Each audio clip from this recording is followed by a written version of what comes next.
आइए आज हमारे साथ कार्यक्रम में शामिल हो रहे हैं वेलेंटिस एडवाइजर्स के फाउंडर और एमडी ज्योति वर्धन जयपुरिया साहब। ज्योति सर, गुड मॉर्निंग, स्वागत है आपका। धन्यवाद समय देने के लिए। आज सबसे पहले बाजार पर एक डायरेक्शन आपसे लेना चाहता हूँ।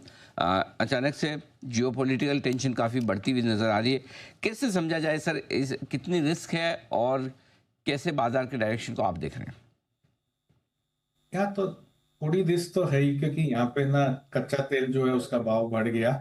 और वहाँ पे ना कहीं पे वो इंडिया का जो तेल आता है वो यदि बंद हो जावे, रास्ता बंद हो जाए, स्ट्रेट बंद हो जावे, तो थोड़ा दिक्कत होएगा। पर ज्यादातर अपने देखे तो पिछले 60-70 साल में जब भी ये संघर्ष हुआ है, युद्ध हुआ है, तो मार्केट थोड़ा ही दिन डाउनटर्न में रहता है, उसके बाद रिकवर हो जाता है। तो एक तरह से अपने हरदम देखे तो ये बाइंग अपॉर्चुनिटी रहता है, क्योंकि युद्ध ज्यादा दिन चलता नहीं है। यहाँ भी ना थोड़ा हमला शायद ईरान आज करेगा, उसके बाद में कहीं ना कहीं एक हफ्ता 10 दिन में थोड़ा समझौता होएगा। यदि अपने रशिया यूक्रेन देखे तो वो अभी भी जारी है, पर अब वो कोई हेडलाइन में नहीं है, कोई उससे ना इतना ज्यादा प्रभावित नहीं हो रहा है बाजार। पर वो 2 हफ्ता काफी प्रभावित था बाजार, क्योंकि सब कमोडिटी बढ़ गए थे। तो यहाँ भी ऐसा ही होएगा। पर थोड़ा कच्चा तेल पे ध्यान रखना चाहिए। उसके कारण है ना थोड़ा बाजार में नर्वसनेस है आज, क्योंकि इन्फ्लेशन जो है नीचे गिर रहा था, आरबीआई रेट कट करे जा रहा था। पर यदि कच्चा तेल ऊपर ही रहता है तो फिर थोड़ा इन्फ्लेशनरी प्रेशर बढ़ सकता है। बिल्कुल, तो ठीक बात है। ये थोड़ा-सा एक्शन आपके लिए हो सकता है। कच्चे तेल के बढ़ते हुए दाम ज़्यादा चिंता की बात है, लड़ाई उतनी चिंता की बात नहीं। लेकिन आरबीआई के एक्शन के बाद क्या आपको लगता है कि इस ग्लोबल मुश्किल भरे माहौल में भारतीय इकोनॉमी, हमारे बाज़ार ज़्यादा बेहतर कर पाएँगे, ज़्यादा मजबूत रह पाएँगे सर? हाँ, तो देखिए अपना बाजार में दो तीन अच्छे अच्छे चीज हो रहे थे। एक तो आरबीआई लिक्विडिटी पंपिंग कर रहा था, तो इजी मॉनेटरी पॉलिसी था। और दूसरा है ना, ब्याज का दर कट होता था, तो रेट कट होते जा रहा था। तो एक अच्छा सा है ना माहौल था, इक्विटी के लिए भी, इकोनॉमी के लिए भी। दूसरा जो अर्निंग्स था वो काफी डिसअपॉइंट किया FY 25 में।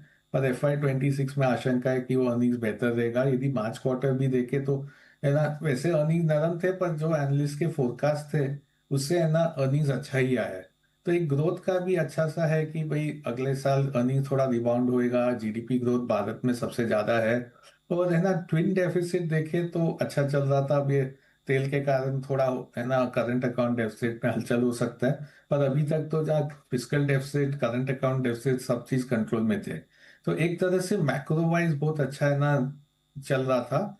वैल्यूएशन कोई सस्ते नहीं है, पर वैल्यूएशन है ना एक तरह से अर्निंग ग्रोथ आता है तो एक तरह से वैल्यूएशन थोड़े ऊपर नीचे हो सकते हैं, पर अर्निंग्स के हिसाब से रिटर्न आ सकता है बाजार में। ठीक बात है। तो ये आपके लिए पूरा का पूरा बाजार का मूड माहौल। अब बताएं सर, इस ग्लोबल टेंशन भरे माहौल में और जहां भारतीय इकोनॉमी आपको ज़्यादा मजबूत और बेहतर दिख रही है, कहाँ आपको लगता है निवेश करना चाहिए? किस तरह का पोर्टफोलियो बनाना चाहिए? तो एक तो हम लोग की नजर बैंक्स पे है।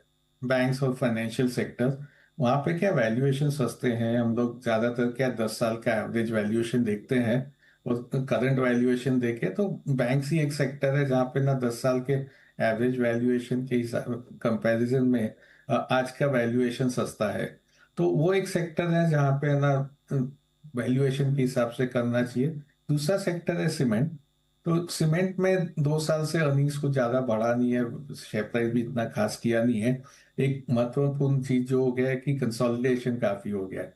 तो जो दो बड़े बड़े प्लेयर है वो काफी छोटे प्लेयर्स को खरीद लिए हैं। तो एक प्राइस वॉर है ना जो हो सकता था, वो थोड़ा कम गुंजाइश है। तो यहाँ से हम लोग का गुंजाइश है कि अगले 2 साल में सीमेंट प्राइसेस बढ़ेंगे, और इसके कारण प्रॉफिटेबिलिटी बढ़ेगा और शेयर प्राइस में वृद्धि आ सकती है। कहीं भी सेक्टर में देखे जहाँ कंसोलिडेशन हो जाता है, तो वहाँ कंसोलिडेशन के बाद है ना प्रॉफिटेबिलिटी इंप्रूव हो जाती है। ये तो भारत में देखे या कहीं भी बाहर में देखे, जैसे थाईलैंड में जब सीमेंट का कंसोलिडेशन हुआ था, उसके बाद में ना सीमेंट के ना नतीजे काफी अच्छे आए थे अर्निंग्स के हिसाब से। तो दूसरा सेक्टर है सीमेंट, जहाँ पे अच्छा लग रहा है। ये हैं सेक्टर्स जहाँ पर बढ़िया एक्शन बनता हुआ दिख सकता है। अब आए सर, थोड़ा सा राय एसेट एलोकेशन पे भी लेना चाहता हूँ। क्या फिक्स इनकम, गोल्ड वगैरह ये भी अच्छे हैं, यहाँ भी निवेश किया जा सकता है? तो मेरा मानना हरदम है कि एसेट एलोकेशन सोच के करना चाहिए। अपना रिस्क का क्या एपिटाइट है, रिटर्न का क्या एपिटाइट है, उस हिसाब से करना चाहिए। दूसरा चीज सोचना चाहिए कि भाई अपने को लिक्विडिटी कितना चाहिए, क्योंकि है ना, शेयर मार्केट से लिक्विडिटी नहीं मिलता है ज्यादातर, वो शेयर बेचना पड़ता है, हो सकता है कभी गलत टाइम समय पे बेचना पड़े। तो है ना, जितना लिक्विडिटी चाहिए उतना है ना डेट के हिसाब से देखना चाहिए।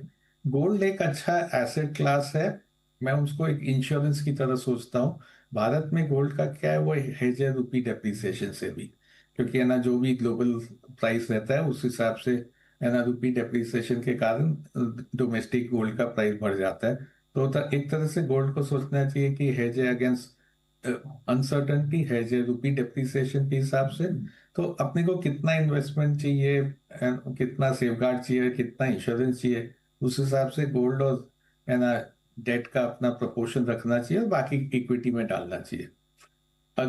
लॉन्ग टर्म में इक्विटी रिटर्न देगा, डेट से काफी बेहतर रिटर्न देगा। पर कई बार सिर्फ रिटर्न नहीं सोच सकते, तो अपना लिक्विडिटी नीड्स भी सोचना चाहिए।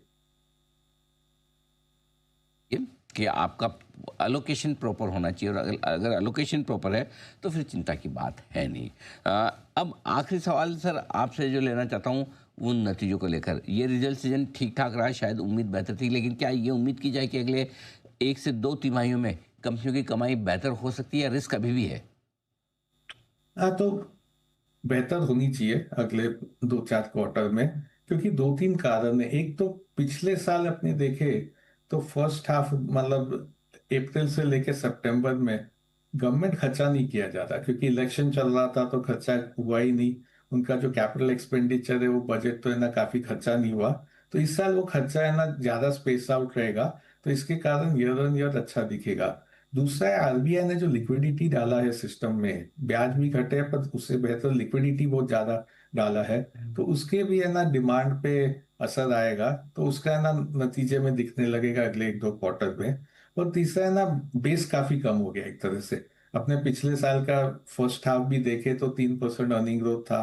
तो लो बेस पे थोड़ा है ना इजियर हो जाता है कि अपने अच्छा नतीजे दिखा सकते हैं। आपके लिए सारा का सारा एक्शन। ज्योति सर, बहुत बहुत धन्यवाद आपका, आपने समय दिया और विस्तार से आपने बाजार के डायरेक्शन पर बातचीत की हमारे दर्शकों से। और इस बीच दिन की ऊंचाइयों पर पूजा बाजार पहुंचते दिख रहे हैं। 24,650 को पहली बार पार किया है, वाह क्या बात है। वोटर